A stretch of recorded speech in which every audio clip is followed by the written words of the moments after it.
Somewhere in a filing cabinet of the American mind, there's a rule book about food that nobody remembers signing off on. Carbs make you fat.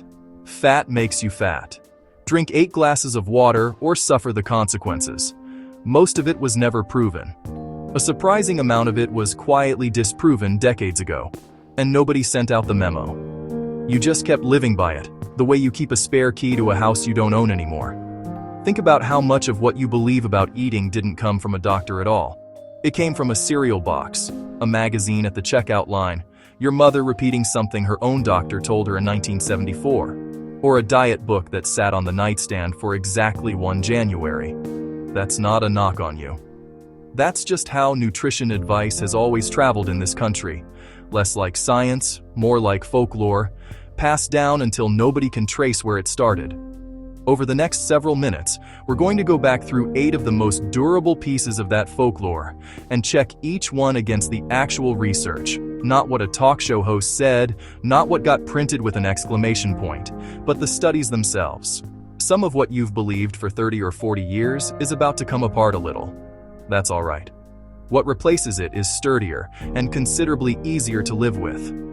Before we get to the myths themselves, it's worth understanding why they took hold in the first place, because the pattern is going to repeat 8 times. A 2025 survey by the Academy of Nutrition and Dietetics found that 8 in 10 Americans say it's genuinely hard to separate nutrition fact from fiction, and 71% admit they've built at least part of their eating habits around beliefs that were never actually grounded in science. That's not a generation being gullible. That's what happens when real research, cautious, hedged, full of "it depends," gets filtered through decades of magazine headlines, network morning shows, and product labels designed to sell you something, until all that survives is a tidy little rule. Tidy rules are what get remembered. Nuance doesn't fit on a cereal box. Let's start with the one that reorganized an entire generation's dinner plates. Carbs make you fat.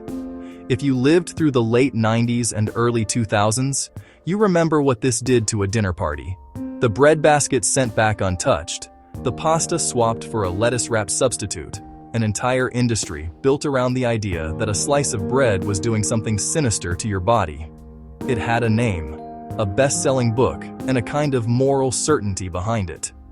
But here's what a Harvard-led study published in the BMJ actually found after tracking more than 136,000 people for up to 24 years, one of the largest and longest-running nutrition studies ever conducted. It did not find that carbohydrates as a category caused weight gain. What it found was far more specific and far more useful. Refined carbohydrates, white bread, sugary drinks, the kind of starchy processed food that barely resembles the plant it came from, tracked with weight gain over time. Whole grains, legumes, and vegetables, which are carbohydrates too, tracked with less weight gain. The culprit was never the category, it was the quality within it. Lumping an oat together with a jelly donut because they're both carbs is a bit like lumping a station wagon in with a monster truck because they both technically have 4 wheels. Somewhere in the low-carb boom, that distinction got lost, and a whole generation started fearing bread instead of asking what kind. The fat scare came from the same instinct, just 1 decade earlier. And if you did your grocery shopping in the 1980s or 90s, you watched it happen in real time. Suddenly, the supermarket shelves were full of products proudly announcing what they didn't contain. Fat-free cookies, fat-free salad dressing, fat-free everything, as though the manufacturers had discovered a loophole in nutrition itself. The idea driving all of it was simple. Eating fat makes you fat. So remove the fat, and you remove the problem. The Women's Health Initiative, one of the largest dietary trials ever conducted, put nearly 49,000 women on a low-fat diet and followed them for more than 8 years to test exactly that theory. The result? No significant reduction in weight. Not modest. Not mixed. No significant reduction at all. The low-fat era wasn't wrong because fat is somehow harmless in any amount. It's that stripping fat out of your diet without ever addressing total calories or what was replacing that fat was never the lever anyone thought it was. And often what replaced the fat was sugar, which we'll come back to. An entire aisle of the American supermarket got rebuilt around a theory that its own defining scientific trial couldn't actually confirm. Then there's the detox, the juice cleanses, the teas, the multi-day programs promising to flush toxins from your system, often endorsed by whichever celebrity was between movies that year. It is now a $38 billion global industry. And according to the National Institutes of Health Center for Complementary and Integrative Health, there is no strong evidence that any of these products remove anything from your body that your liver and kidneys weren't already removing, continuously without being asked. Your liver and kidneys are, quite literally, a filtration system that has been running 24 hours a day since before you could walk. It does not clock out.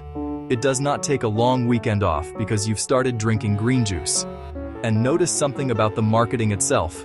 It almost never says what a toxin actually is. That's not an oversight. If a company named the specific compound, someone could test whether their product actually removes it.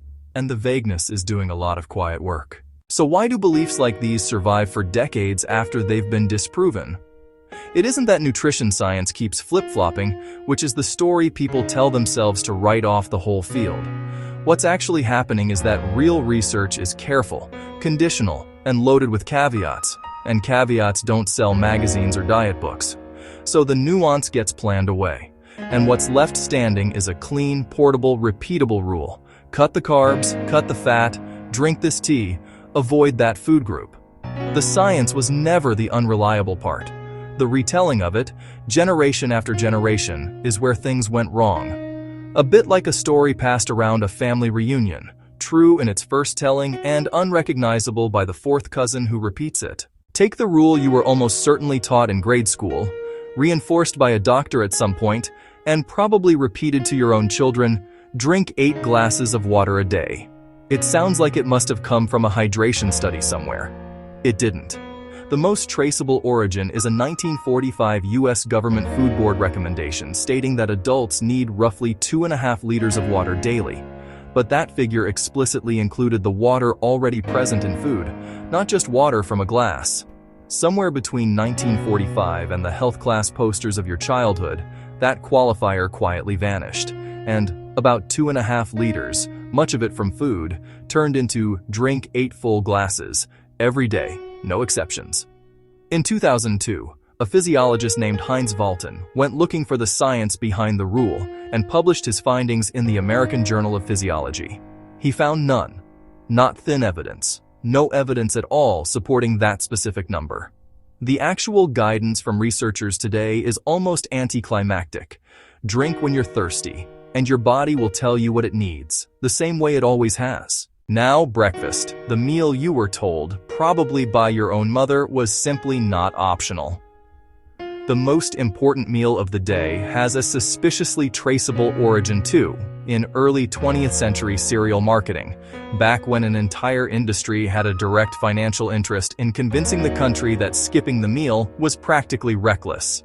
But a 2019 meta-analysis in the BMJ, combining data from 11 randomized controlled trials, found that people who skipped breakfast did not gain more weight and did not experience some metabolic slowdown compared with people who ate it. The meal isn't magic. It's just a meal, like any other, and it earned its reputation from a marketing budget rather than a metabolism. Here's a subtler one, and it hides in plain sight on almost every label in the store. Low-fat products are the healthier choice.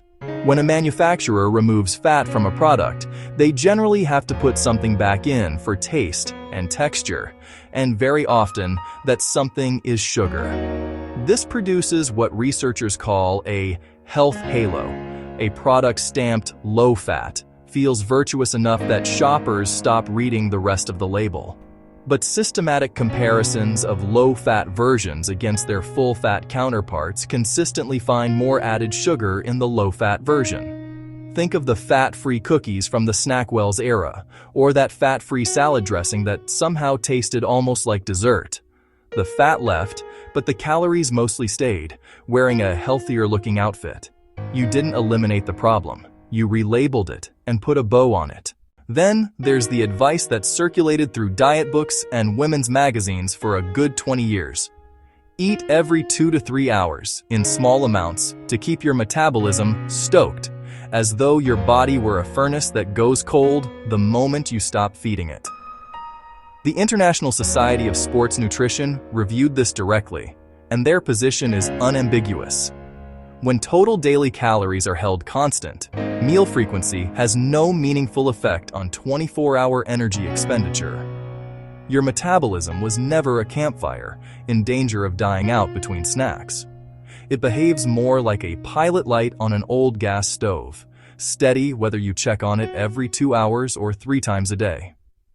And last, one that deserves particular care because it got repeated by well-meaning doctors for decades.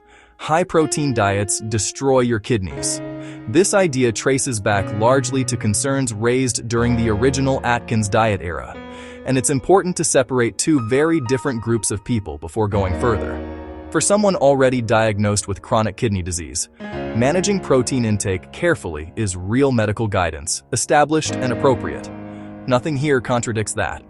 But for healthy adults with normal kidney function, a meta-analysis out of McMaster University found no evidence that higher protein intake causes kidney damage. Healthy kidneys processing more protein behave a bit like a healthy heart handling a brisk walk up a hill. The workload rises, but the system was built to handle a range, not one single fragile setting. The myth became dangerous only when it got generalized, quietly, from a specific medical population to everyone at the dinner table. So, after taking apart 8 beliefs that many of us carried for most of our adult lives, here's the part that actually matters. Because none of this was meant to leave you thinking nothing about food can be trusted. It's the opposite. There was never a single magic rule waiting to be discovered. Not carbs, not fat, not water glasses, not meal timing. What the research consistently points to instead is total calories over time, the overall quality of your everyday eating pattern, and consistency sustained across years rather than weeks. Whole foods more often than heavily processed ones. Enough protein and fiber to keep you satisfied. Sugar kept under roughly 10% of daily calories, per World Health Organization guidance. Not eliminated, just no longer the default in everything you buy. None of that fits neatly on a label or a book jacket, which is probably exactly why it never turned into a myth in the first place. It doesn't sell anything, it simply happens to be true. If a clear-headed look at where these old rules actually came from was worth your time today, we go through one topic like this every week, checking what you were told against what the research actually shows. So if that's useful to you, consider subscribing, and we'll see you for the next one.